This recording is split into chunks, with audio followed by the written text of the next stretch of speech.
Obviously, hockey becoming a bigger and bigger part of your life. But let's go back, if we can, when you first started the game here in Nova Scotia, as a member of the Halifax Hawks. Tell us a little bit about how you grew to love the game and how it allowed you to give you a strong foundation moving forward. Yeah, absolutely. I mean, hockey's been a part of my family forever.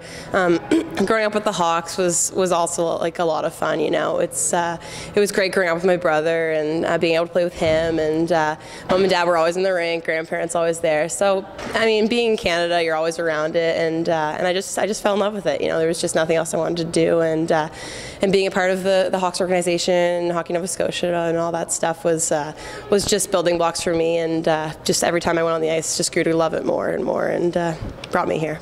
How did Hockey Nova Scotia provide that foundation? What was it able to do to allow you to grow as a player?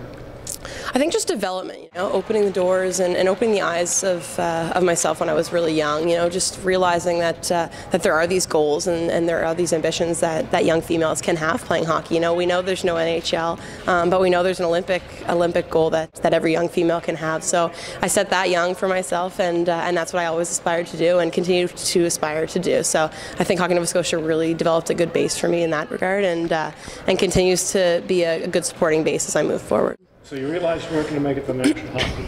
You realized that at some point? Yeah, I guess, sadly. I knew I wasn't going to ever put a Habs jersey on. So what was the goal then? You're not going to the national hockey. Did you set a goal? Something that you wanted to? Well, initially just the Olympic team, winning a gold medal with the country, that's every young girl's aspiration, and I mean, every time I think about it, I smile. I've been fortunate enough to put the Leaf on and represent the country, and I can't stand here and explain to you that feeling because it's surreal. But and I continue to feel that every single day, and continue to have those goals, and just absolutely love the game every single day.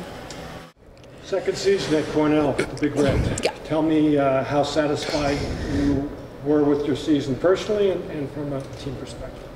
Oh, we had a good season. We had ups and downs, obviously, as every hockey team does. But mostly our down being that last game. It's always a punch in the stomach there when you can't really make the Frozen Four in that overtime. But we had a good season, great group of girls, great training staff, coaches are phenomenal, and the supporting base and the fans at Cornell are absolutely outstanding. I couldn't have asked for a better environment to spend my college career. Looking further ahead, the camp, the invitations aren't out yet for the under 22, but obvious for you, another chance to go back. And how might your role change with this club this time? With Hockey Canada? Yeah, with Hockey Canada. Oh, okay, yeah. Yeah, I mean, going into my last year, it's like you blink and it's crazy. It's almost over. But yeah, I mean, being a last year player, I've been fortunate enough to play there for the past 4 years, so I've gained that experience. And I mean, knock on wood, I get an invitation this summer. That would be fantastic. But I mean, there's fantastic hockey players growing every single day, so I'm always battling for that spot, and nothing's ever a shoo-in. So I continue to grow and be pushed by players and stuff like that. It's being a part of the Canadian Sports Centre here is continuing to push me. I have the top-notch trainers and top-notch facility. I couldn't ask for anything more to prepare me for these goals. So I'm definitely being well prepared, and I'm looking forward to the opportunity.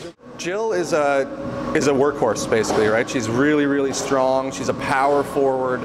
So those are her strengths on the ice. I do get to talk a little bit with the coaches of Hockey Canada, not so much with their university coaches, but the coaches tell me that she's a power forward. So what she does is she attacks the net, and so we try to play up those strengths in the weight room. We work on her strength. We work on her speed. We make sure that she's really, really powerful in the weight room, so that when it comes time to get on the ice, she can transfer that over.